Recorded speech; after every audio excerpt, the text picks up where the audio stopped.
মাত্র 3টে উপকরণ দিয়েই বাড়িতে বানিয়ে নিন এরকম মজাদার মিষ্টি। ভাবছেন তো কি করে বানাবো? তাহলে চলুন একবার রেসিপিটা দেখে নিন। এখানে আমি একটি নারকেলকে ফাটিয়ে নিয়ে পরিষ্কার করে ধুয়ে নিয়ে কুড়ে নিয়েছি। একই সঙ্গে এখানে আমি 4টে আমের পেস্ট তৈরি করে নিয়েছি। আর একটি বাটিতে পরিমাণ মতো কনডেন্স মিল্ক নিয়ে নিয়েছি। এরপর গ্যাস অন করে নিয়ে কোরানো নারকেলগুলো কড়াইয়ের মধ্যে দিয়ে দিলাম। নারকেলগুলো বেশিক্ষণ ভাজবেন না, জাস্ট 1 থেকে 2 মিনিটের মতো হালকা নেড়ে চেড়ে নেবেন। 1 চা চামচের মতো ঘি দিয়ে হালকা নেড়ে চেড়ে দিয়ে দিলাম কনডেন্স মিল্ক।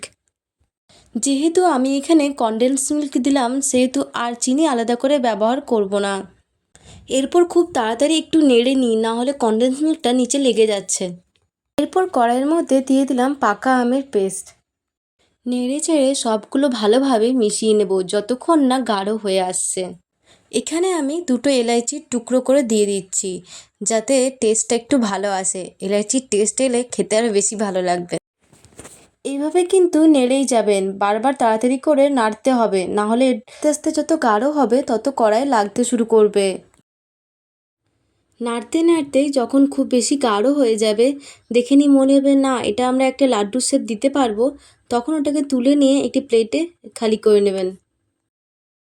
প্লেটে রাখার আগে প্লেটটাকে হালকা একটু ঘি দিয়ে ব্রাশ করে নেবেন, তাহলে দেখবেন ডোটা আর প্লেটের মধ্যে চিপকাচ্ছে না।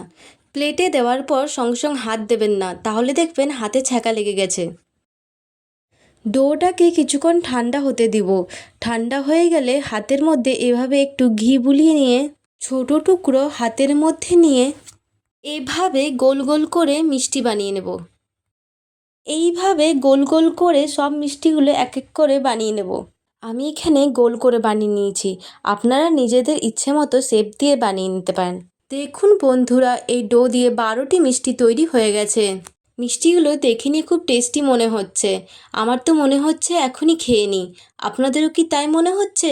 তাহলে যান ঝটপট বানিয়ে নিয়ে খেয়ে নিয়ে বলুন কেমন হয়েছে।